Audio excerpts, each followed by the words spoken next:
বিকাশ apps থেকে কিভাবে আপনার মোবাইল দিয়ে বিদ্যুৎ বিল দিবেন আজকের ভিডিওতে আমরা সেটাই জানানোর চেষ্টা করবো। হ্যাঁ, আমরা যখন বিদ্যুৎ বিল অফিসে দিতে যাই তখন কিন্তু আমাদের সময় এবং শ্রম দুটাই কিন্তু খরচ হয়, ঠিক না? এছাড়াও যদি আমরা কোনো দোকানে দিতে চাই কিংবা অন্য কারোর মাধ্যমে যদি আমরা বিদ্যুৎ বিল দিতে চাই সেই ক্ষেত্রেও কিন্তু 10-20 টাকা খরচ হয়, ঠিক না?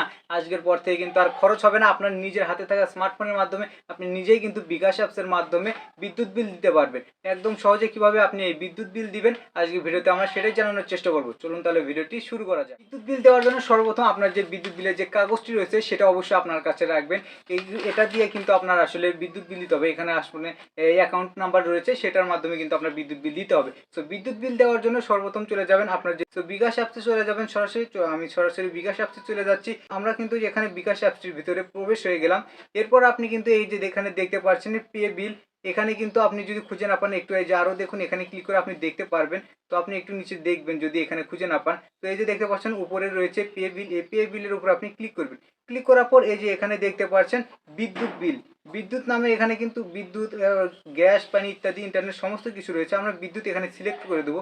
সিলেক্ট করে দেওয়ার পর এই যে দেখতে পাচ্ছেন নিচে এখানে পোস্ট পেইড, এটা সিলেক্ট করে দেবো। এটা সিলেক্ট করে দেওয়ার পর এই যে দেখতে পাচ্ছেন আমরা এখানে SMS অ্যাকাউন্ট নাম্বার, এটা কিন্তু আপনার যে বিদ্যুৎ বিল রয়েছে, বিদ্যুৎ বিলের যে কাগজ রয়েছে এই কাগজের উপরে আপনি কিন্তু এখানে দেখবেন SMS অ্যাকাউন্ট নাম্বার, অথবা আপনার এখানে লেখা থাকতে পারে গ্রাহক হিসাব নং ইত্যাদি ইত্যাদি, আপনার কিন্তু এখানে লেখা থাকবে। তো SMS অ্যাকাউন্ট নাম্বার যেটা রয়েছে সেই অ্যাকাউন্ট নাম্বারটি আপনি এখানে লিখে দিবেন। এখানে লিখে দেওয়ার পর এই যে দেখতে পাচ্ছেন পে বিল করতে এখানে ট্যাপ দিন। এরপর ট্যাপ দেওয়ার পর এই যে দেখতে পাচ্ছেন এখানে ক্লিক করে আপনি এখানে কিন্তু মাস সিলেক্ট করবেন আসলে কোন মাসের আপনি বিদ্যুৎ বিল দিতে চান। এটা সিলেক্ট করার পর আপনি এই যে ভালো করে এখানে দেখে নিন। এখানে আপনি ক্লিক করে এই যে দেখতে পাচ্ছেন এখানে মাস কিন্তু সিলেক্ট রয়েছে, আপনি এখানে সিলেক্ট করে দিয়ে যে দেখতে পাচ্ছেন পরবর্তী ধাপে এখানে ক্লিক করুন। পরবর্তী ধাপে যেতে ট্যাপ করুন, এখানে ক্লিক করবেন। ক্লিক করার পর আপনি এই যে দেখতে পাচ্ছেন পিন নাম্বার দিন। আপনার কিন্তু এখানে বিকাশ অ্যাপসটি রয়েছে, তো আপনার বিকাশ অ্যাকাউন্টের যে পিন নাম্বার রয়েছে সেই পিন নাম্বারটি আপনি এখানে দিবেন। দেওয়ার পর এই যে দেখতে পাচ্ছেন এখানে ক্লিক করবেন। এখানে ক্লিক করে তারপরে এই যে দেখতে পাচ্ছেন আপনার সব কিছু কিন্তু এখানে দেখে নেবেন সব কিছু ঠিকঠাক আছে। থাকার পরে যে পে বিল করতে ট্যাপ করে ধরে রাখুন, এখানে চাপ দিয়ে ধরে রাখবেন। সেই ক্ষেত্রে এখানে দেখতে পাচ্ছেন আপনার যে বিদ্যুৎ বিলটি এটা কিন্তু এই যে আপনার পে বিল সফল হয়েছে। তো দেখতে পাচ্ছেন আমাদের বিদ্যুৎ বিল কিন্তু দেওয়া একদম সফল হয়ে গেল। তো এই যে পরবর্তী এটাতে আমরা ক্লিক করব। এটাতে ক্লিক করার পর এই যে রয়েছে আবার হোমে ফিরে যাই, এটার উপরে আমরা আবার ক্লিক করব। এটার উপরে ক্লিক করার পর এই যে দেখতে পাচ্ছেন আমরা কিন্তু হোম বাটনে এখানে কিন্তু চলে আসলাম।